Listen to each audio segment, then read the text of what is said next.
আজকে আমি বানাবো ঘরোয়াভাবে বার্গার। তো হ্যালো এভরিওয়ান, আসসালামু আলাইকুম। Welcome back to my channel Sharifa Yasmin vlogs. তো তোমরা সবাই কেমন আছো? আশা করি সবাই ভালো আছো আর আমরাও ভালো আছি। তো আরও একটা নতুন ব্লগ নিয়ে তোমাদের সামনে হাজির হলাম। তো দেখো, শুরুতেই চিকেনগুলো আমি ধুয়ে নিয়ে তারপরে চিকেনের মধ্যে দিয়ে দিচ্ছি হলুদের গুঁড়া, তারপরে দিয়ে নেব মরিচের গুঁড়া, হাফ চামচ করে সব কিছু দিয়ে নেব। তারপরে দিয়ে দিব ধনিয়ার গুঁড়া, তারপরে দিয়ে নেব 1 চিমটি লবণ স্বাদ মতো, তারপরে দিয়ে নেব তোমার একটা সস। আজকে আমি যেভাবে বার্গারটা বানাবো এই উপকরণগুলো সবারই ঘরে কম বেশি থাকেই। তো দেখো, বিট লবণ দিয়ে নিলাম, তারপরে দিয়ে নেব একটা সস, তারপরে কিছু বাটা মশলা দেবো যেহেতু চিকেন, তারপরে 1 চামচ মতো লেবুর রসও দিয়ে নেব যাতে চিকেনের গন্ধটা না থাকে, লেবুর সাথে মেল্ট হয়ে যায়।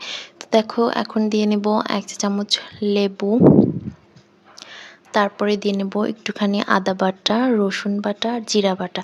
এই সবগুলো উপকরণ দিয়ে এখন আমি এটা ম্যারিনেট করে রেখে দেব। যে কোনো রান্নার উপকরণ তুমি যদি মানে রান্নার আগে যদি ম্যারিনেট করে রাখো তাহলে দেখবে টেস্টটা অনেক ভালো আসে, কারণ সব মশলাগুলো মাংস মাছের সাথে মিশে যায়। তো দেখো, আমি এদিক দিয়ে ম্যারিনেট করে নিচ্ছি আর এগুলো এখন আমি রেস্টে রেখে দেব। তারপরে এখন আমি তোমাদের সাথে আবার শেয়ার করব মেয়োনিজ বানানো, অর্থাৎ বার্গারের যে সসটা থাকে সেটা বানানো শেয়ার করব। তো দেখো, আমার মাখানো কমপ্লিট, এটা এখন আমি রেখে দেব। তারপরে চলে যাচ্ছি মেয়োনিজ বানাতে। তো দেখো, আমি একটা ডিম নিয়ে নিয়েছি, তারপরে দিয়ে দেব 1 চামচের মতো লেবুর রস। যেহেতু আমি কাঁচা ডিম দিচ্ছি সেজন্য লেবুর রস দিয়ে নিলাম। তারপরে দিয়ে নেব হাফ কাপ মতো চিনি, তারপরে দিয়ে দিব গোলমরিচের গুঁড়া, যেটা আমি অফ ক্যামেরায় করে রেখেছিলাম। 4-5টা গোলমরিচ হালকা টেলে নিয়ে তারপরে গুঁড়ো করতে হবে। তারপরে দিয়ে দিলাম বিট লবণ।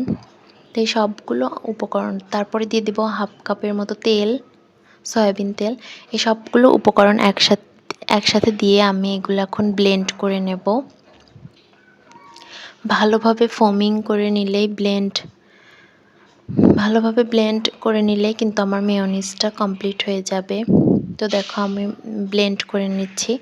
তো দেখো কতটা সুন্দর হয়েছে মেয়োনিজটা, আর খেতেও অসম্ভব মজা হয়েছিল। তো তোমরা ট্রাই করবে কিন্তু বাসায় এইভাবে ঘরোয়াভাবে বার্গার বানিয়ে খেতে পারবে।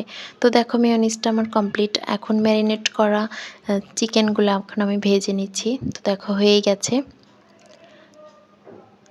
দেখো কত সুন্দর কালার এসেছে। তো দেখো, মেয়োনিজ বানানোর পর চিকেনগুলো ভাজাও হয়ে গেল। এখন আমি পাউরুটিটা কেটে তারপরে একটু সেঁকে নেব হালকা কড়াইয়ে, হালকা তেল দিয়ে। তারপরে তোমার এই 2 পিঠ ভালোভাবে গরম করে নিলে বার্গারটা খেতে আরও ভালো লাগে, যেহেতু পাউরুটিটা এমনি তোমার শুকনো, তারপর একটু গরম করে নিলে বার্গারটা খেতে ভালো লাগে। তো দেখো, আমি সবগুলো পাউরুটি কেটে নিয়েছি। এখন চুলায় তাওয়া বসিয়ে দিয়েছি, তারপরে একটু তেল দিয়ে এগুলো এখন সুন্দর করে উলট পালট করে হালকা গরম করে নেব।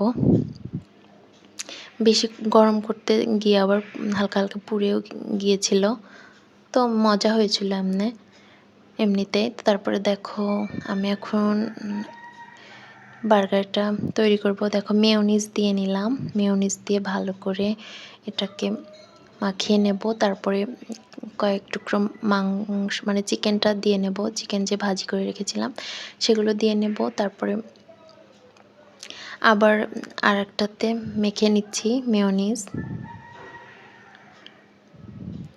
তো দেখো, তারপর একটু সস দিয়ে নিচ্ছি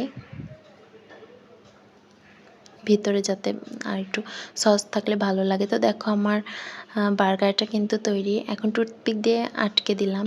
তো এইভাবে এখন সবগুলো বানিয়ে নেব।